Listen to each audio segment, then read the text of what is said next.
রব্বুল আলামিন কোরআনে কারীমের ভিতরে तमाम পৃথিবীর মানুষদেরকে জানায়া দেন ওয়া আনফিকু মিম্মা রাযাকনাকুম মিন ক্বাবলি আইয়াতিয়া আহাদাকুমুল মাউত ফায়াকুলা রাব্বি লাউলা أخرتني إلى أجل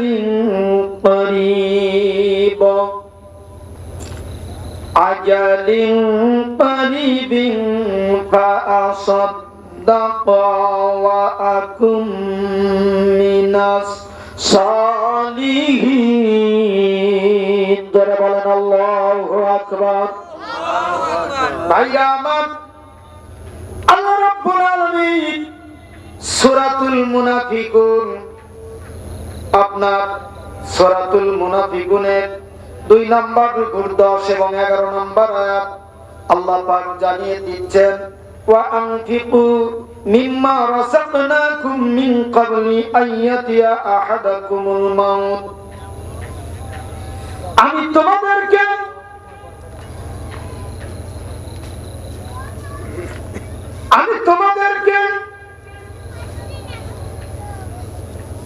রিজিক দিয়েছি তা থেকে মৃত্যু আসার পূর্বে আমি আল্লাহর রাস্তায় তোমরা ব্যয় করো। আমি আল্লাহ তোমাদেরকে যে রিজিক দিয়েছি, জীবিকা দিয়েছি, ধন সম্পদ দিয়েছি, ওই সকল ধন সম্পদ থেকে মৃত্যু আসার পূর্বেই আমি আল্লাহর রাস্তায় তোমরা দান সদকা করো। আল্লাহ তাই বলতেছেন অন্যথায় যখন মালাকুল মউত আজরাইল আলাইহিস সালাম তোমাদের সম্মুখে এসে উপস্থিত হয়ে যাবে, মৃত্যুর পরোয়ানা যখন জারি হয়ে যাবে, ভাইরা আমার মুমিনেরা মৃত্যুকে সদা সর্বদা আলিঙ্গন করার জন্য প্রস্তুত থাকে। আর একমাত্র শুধুমাত্র কেবলমাত্র নাফরমান বেঈমান যারা কাফির মুশরিক তারাই শুধু মৃত্যুকে ভয় করে। জোরে বলেন ঠিক কিনা? ছোট্ট একটু উপমা দিব। আমি আপনাদের খেদমতে যেই কথাটা বলতেছিলাম, আমিরে জামাত আল্লামা মতিউর রহমান নিজামী সাহেবকে যখন যেই দিনে ফাঁসির রায় কার্যকর করবে, রাত 12টায় 1 মিনিটে ওনাকে যখন ফাঁসির কাস্টে ঝোলানো হবে, ঠিক মাত্র 1 ঘন্টা আগে তার পরিবার পরিজন, আত্মীয় স্বজন, তার বড় ছেলে নাজিব মমিন ভাই শেষবারের মতো যখন আমিরে জামাত আল্লামা মতিউর রহমান নিজামীর সঙ্গে শেষবারের মতো সাক্ষাৎ করার জন্য গেলেন, প্রায় 40 মিনিটের একটা ভিডিও ফুটেজ আমি নিজে দেখেছি। আমার কাছে ভিডিওটা ছিল, এখন আর নাই, ডিলিট হয়ে গেছে। ভাইরা আমার, আপনারা যে কোনো মুহূর্তে ইউটিউবে সার্চ দিলে আপনার মোবাইলে অল টাইম ভেসে উঠবে আমিরে জামাত আল্লামা মতিউর রহমান নিজামীকে যখন শেষবারের মতো পরিবার পরিজনের সাথে শেষবারের মতো সাক্ষাতের সময় দেওয়া হলো। আমিরে জামাতের বড় সন্তান অ্যাডভোকেট নাজিব মমিন ভাই বাবাকে উদ্দেশ্য করে বলতেছেন, আব্বাজান আপনি কি রাষ্ট্রপতির কাছে প্রাণ ভিক্ষা চাইবেন? আমিরে জামাত আল্লামা মতিউর রহমান নিজামী সাহেব রাহিমাহুল্লাহ তিনি বললেন, হে আমার সন্তান, হে আমার বাবা নাজিব মমিন, আমার বয়স এখন ৭৬ বছর। আমার এই বয়সের অনেক সহপাঠী, অনেক বন্ধু বান্ধব আজ থেকে 10-12 বছর 15 বছর পূর্বেই তারা কবরের যাত্রী হয়ে গেছে। এই মুহূর্তে আমি যদি বাড়িতে থাকতাম আর আল্লাহর বাজেট থেকে যদি আমার জন্য মৃত্যুর পরোয়ানা জারি হয়ে যেত, আমি বাড়িতে থাকলেও আমাকে তোমরা মৃত্যুর হাত থেকে রক্ষা করতে পারতে না। কি করতে পারতে না? তো পারবে না। ভাইরা আমার, আল্লাহ রাব্বুল আলামিন কোরআনে কারীমের সেই কথাটাই আমি সামনে নিয়ে আসতেছি। বাপজানেরা, ভাইরা আমার, আমিরে জামাত তিনি তার সন্তানদেরকে উদ্দেশ্য করে বললেন, তোমরা আমার জন্য রাষ্ট্রপতির কাছে প্রাণ ভিক্ষা চেও না। এই জীবন দাতা হলেন আল্লাহ।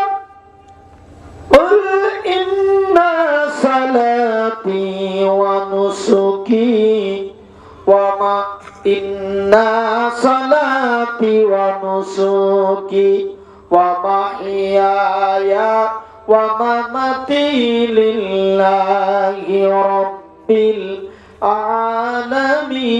আলামিন। জোরে বলুন আল্লাহু আকবার।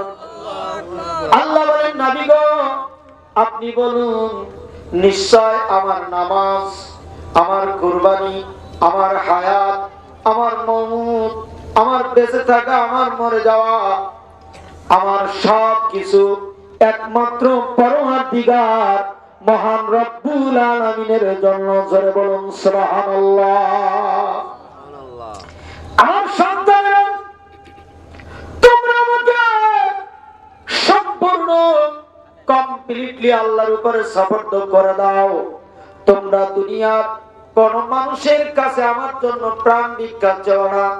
আমি যদি এই মুহূর্তে বাড়িতে থাকতাম আর আল্লাহর বাজেট থেকে যদি আমার জন্য মৃত্যুর পরোয়ানা জারি হয়ে যেত, বাড়িতে থাকলেও এখন আমি মৃত্যুবরণ করতাম। ধরে বলেন ঠিক কিনা?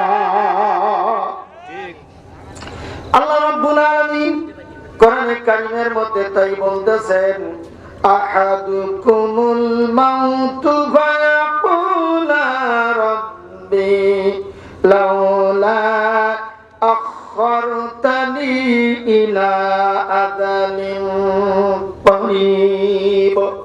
যখন কার জন্য মৃত্যুর পরোয়ানা জারি হয়ে যাবে, আল্লাহর পক্ষ থেকে মালাকাল মউত যখন আমার আপনার সম্মুখে হাজির হয়ে যাবে, ওই সময় যদি আমি আপনি জীবনের শেষ সময় যদি আল্লাহর কাছে বলি, আল্লাহ গো আমি 60 বছর, 70 বছর, 80 বছর, 90 বছর, 100 বছর হায়াত পেয়েছিলাম, কিন্তু আমি নিজেকে সংশোধন করতে পারি নাই, শুধরাইতে পারি নাই, আমাকে আরো একটুখানি সময় দাও। আমি বেশি বেশি দান সদকা করব আর আমি নেককার বান্দাদের অন্তর্ভুক্ত হয়ে আসব, একটুখানি সময় আমাকে দাও। আল্লাহ দিবে না? জোরে বলেন আল্লাহ দিবে। ফাইদা জা আযালুহুম লা يستأخرون ساعة ولا يستقدمون। আল্লাহ পাক বলেন, মৃত্যুর সময় যখন কারো পরোয়ানা জারি হয়ে যাবে, মৃত্যুর পরোয়ানা যার জন্য জারি হয়ে যাবে, 1 সেকেন্ড আগেও না, 1 সেকেন্ড পরেও না, সময় মতো just time no complete you will be die, একদম নির্দিষ্ট টাইমে তার রূহ কবজ হয়ে যাবে। গতি যাতে বীর কা সাজরে গো, গতি যাতে বীর কা সাজরে গো, একে আবেদ বিনা দিগার খাকে গো, একে আবেদ বিনা দিগার খাকে গো। জোরে জোরে বলুন একবার সুবহানাল্লাহ। ভাইরা আমার, আল্লামা শেখ সাদী রহমাতুল্লাহ আলাইহি পারস্যের কবি, ইরানের কবি, ফার্সি ভাষার কবি, তিনি তার গুলিস্তা বুস্তা ফার্সি কিতাবের মধ্যে লিখতেছেন, মানব জীবনের 3টি জিনিস অত্যন্ত স্মরণীয়। মৃত্যু কোন জায়গা নির্ধারিত আছে দুনিয়ার কোন মানুষ তা জানে না। কার রিজিক কোন জায়গা বাজেট আছে দুনিয়ার কোন মানুষ তা জানে না। কার কবর কোন জায়গা আল্লাহ বরাদ্দ করে রেখেছেন দুনিয়ার কোন মানুষের তা জানা নাই। এই তিনটা জিনিস হলো আল্লাহ কর্তৃক নির্ধারিত। জোরে বলেন সুবহানাল্লাহ। যার মরণ যেখানে আমরা প্রবাদ বাক্যে বলি নাও ভাড়া দেয়া যায় সেখানে। ভাইরা আমার, মৃত্যু যার যেখানে নির্ধারিত আছে যে কোনো কায়দায় যে কোনো মুহূর্তে তাকে কিন্তু সেই জায়গা যেতেই হবে।